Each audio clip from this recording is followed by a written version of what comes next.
Well, it's been a long time since I've done one of these videos, so I thought today I'd come down and give you a little tour of our polytunnel and veg garden, and basically a little bit of a smallholding tour because I haven't done one in a few years. So the thing that gets us as we come through the door are these grapes on the grapevine. They are amazing, so we need to get in there because I think if you can just about see, we've got a few wasps starting in there, which means they are ripe. And we will press these into grape juice and then wine.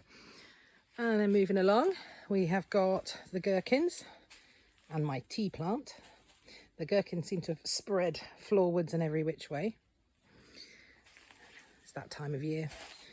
One of the courgette plants, this one was a volunteer, unintentionally planted itself here. And we had mange two along here, still got a few coming along. There's a gherkin he's missed right in the middle. The tomatoes are starting to come along. We're starting to get some ripened ones. And then I've got to be a bit careful where I walk now because we've got all the onions in here curing as it's the nice heat and dry. So the end of the grapevine, which is covered in wasps. So that's a job for this week. And more tomatoes. So we'll can all those up into loads of yummy tomato sauces along with some onions and courgettes. More and more tomatoes, more onions everywhere, even in the hanging basket. Ah, my kitchen scissors, that's where they got to. And then more onions, more tomatoes, and then we're on to the beans at the end. And the red grapes. And that grapevine is just starting to really start branching out, which is brilliant because it's been a much slower growing. So these ones are the red grapes, and underneath it we've got some spaghetti squash, I believe. And then if we come around this way, we've got, these are the sweet corns. So James will start harvesting some of the pumpkins in the back there. He's really started harvesting these corns. He's processed loads. And then working our way back down the polytunnel, the courgettes. 101 ways with a courgette again this year. This is 2 plants intentionally planted. And the spaghetti squash is in there as well. But this is 2 plants intentionally planted. Oh, look at those ones at the back there hiding. Didn't see them a second ago. And literally it's been 101 ways with a courgette. You blink and they have been turning into marrows. Just like those ones there. And then we're into James's peppers. There's the chard starting to bolt. More corn up the end. But all James's chilies and peppers there. Really coming into their own now. So coming out the bottom end of the polytunnel then, we've got what was the onion bed. So that's now ready for a quick layer of mulching. There's a couple of beds in there that have volunteer potatoes in and a heck of a lot of weeds. So that's going to be a bit of an interesting thing to do. And then we go into the veg beds. So these were built, the year Matty was born, I think, or at least one of them was. So they're now 5 years old. And we've got chard, we've got spinach, we've got yacon, we've got more pumpkins in there and some potatoes. These were the early potatoes, so they're starting to really go over.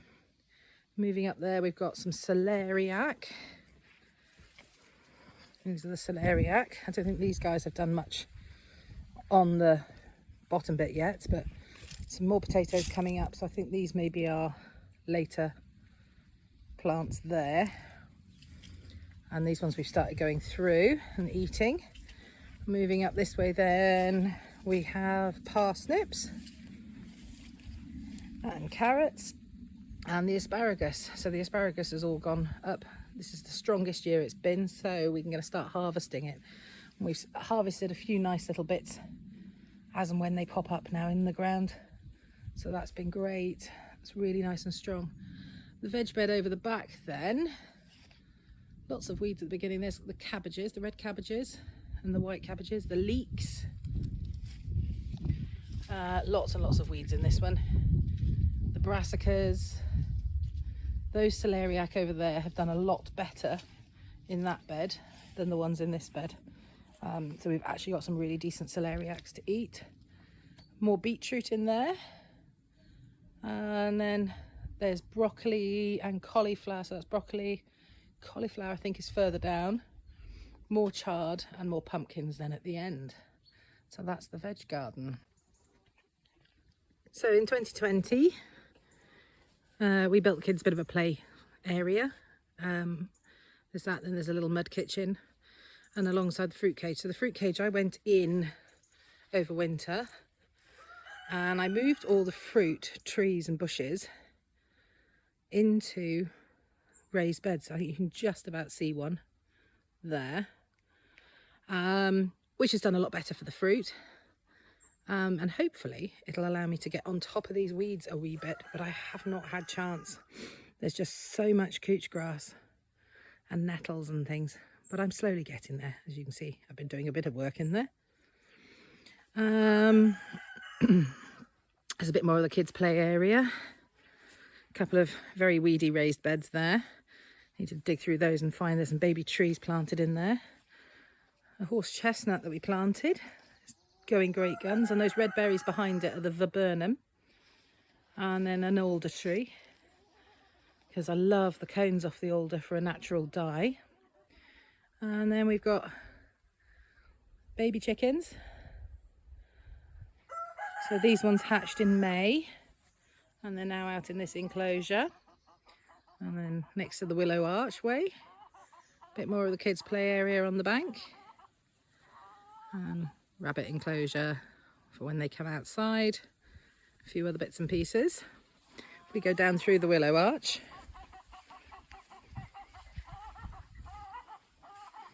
We've had a bit of fencing done now down the back here. So there was a horse box here, which I ran my forest school out of. We've got some very noisy chickens.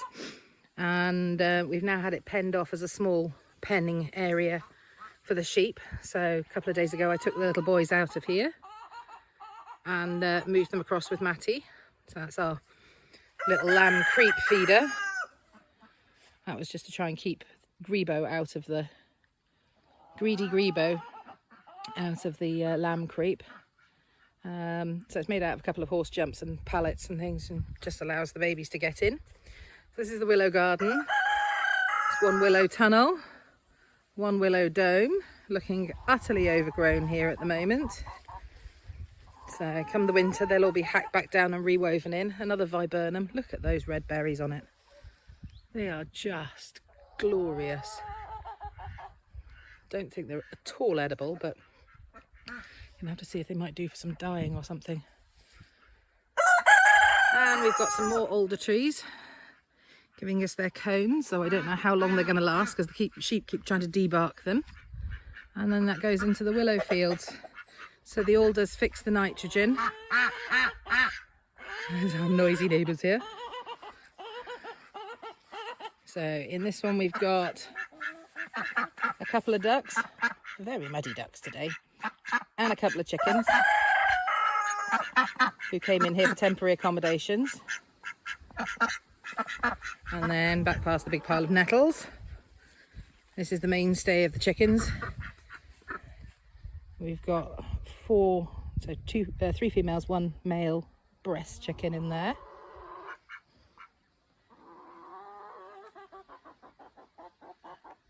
So these are the two in with the ducks are the mummies of the baby chickens. But we tried to reintegrate them with the main flock and it didn't go so well, and we needed to clear out that little enclosure and get it re-rocked all the way around. So we've got the stile and the gate now going across the big field over there now. This is the what is often the little pig paddock. So every other year it's for pigs. There's a little gate there down to the woods so James can access his beehive. But this is our 7-year-old bit of wood. So when we moved here, we planted, or when we bought the place here, we planted 1,200 new trees. And that is them 7 years on. They were tiny little bare-rooted whips. And 7 years on. So it makes a little bit up for some of the ash that we're having to fell around the place, and some of the willows that have, goat willows that have fallen. So we've been working our way along this bank, hacking back some of the willows and planting in some new of the biofuel ones, which are slightly stronger than this here, which is going to be our next one to go, because it's overhanging the gateway rather badly, which makes it difficult to get the tractor in. And so this is just goat willow. So a bit of a better look at the willow fields now. This is all the basket tree, and then the bits in the middle are the biofuels. But all these down the sides are basket tree willows that I harvest, and I pollard them or stool them right back down to the ground every year.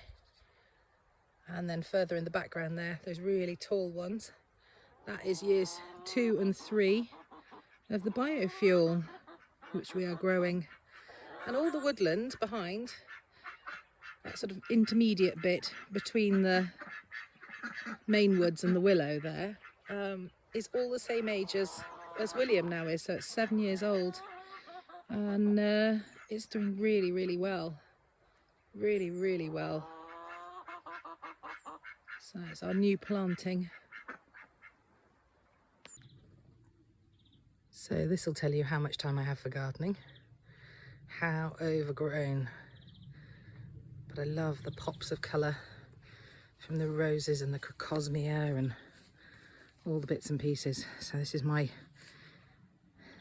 garden space at the moment. There's a geranium there, and then my beautiful blue one which the bees love, and the willow, more willow, stabilising that bit of bank there around the pipe stream. So we're now at the other end of the willow field at the top of the orchard, and the orchard has grown in really, really well. This pile of woodwork here is for our next project, which is putting shields basically around all of the orchard trees with wire, so the sheep don't debark them, which they have been doing rather lovingly. This little apple's doing rather well despite its rather gnarled appearance. Some little blue tits up there in the plum trees. So down into the orchard then. The orchard was planted then in 2014 in the winter, and we've got pears, plums, green gages apparently, although I've never seen a green gage from the trees. Here's some of the plums, looking rather fantastic. So I'll be picking those again this week. There's loads more ripening up on those 2 trees. And then further on down we've got all the apples. But the sheepies were coming in and eating all this luscious grass under the orchard trees. And the grass obviously wasn't enough for them. So they decided that nibbling and rubbing on the trees was a good thing to do. So what we're going to do is put up some posts around each of the trees to protect them. All these little tiny trees here, the sheepies are welcome to eat. They are little volunteer plum trees.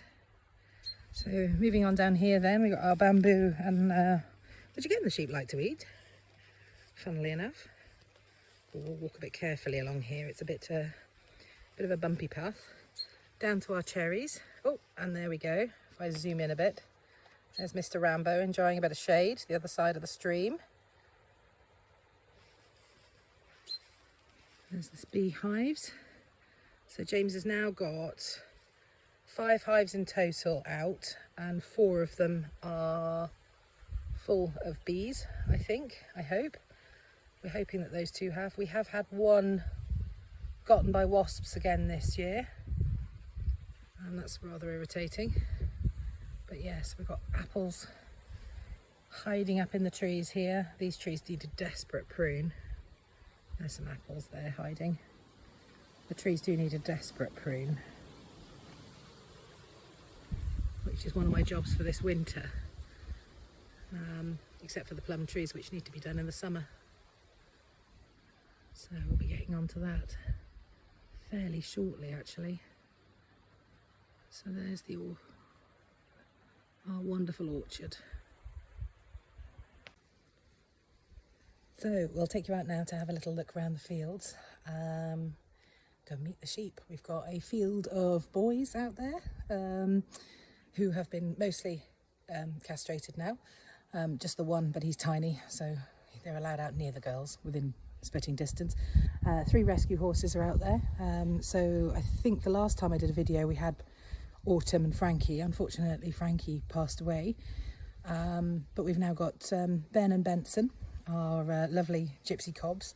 So we'll take you out and hopefully show you those guys, and of course the girls, the woolly girls. So yeah, we'll head on out now and go and see them.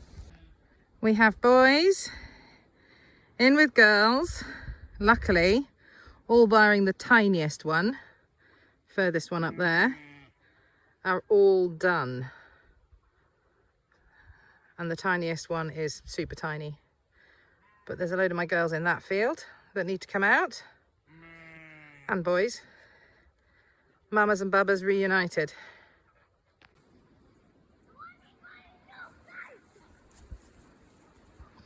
So we've got a busted open gate there. This gate was busted open. That gate was busted open. And there is one of the naughty beasts who's busted out the field.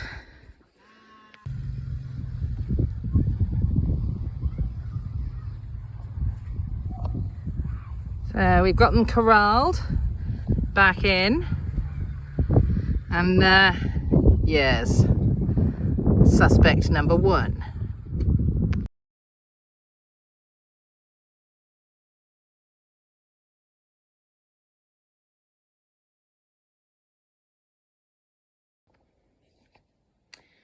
On my way back in now, so I'm in the barn and just wanted to give you an idea of what a winter's worth of fuel looks like. So our ash ready to go on some of the beds, but we have got, you'll see the wall in a moment, how far back that goes, but that is all cut and split from our own woods, mostly regenerative work and thinning out, but and then the odd ash fell where it's got the ash dieback, unfortunately. But that is a winter's worth of fuel that will also help dye your yarn.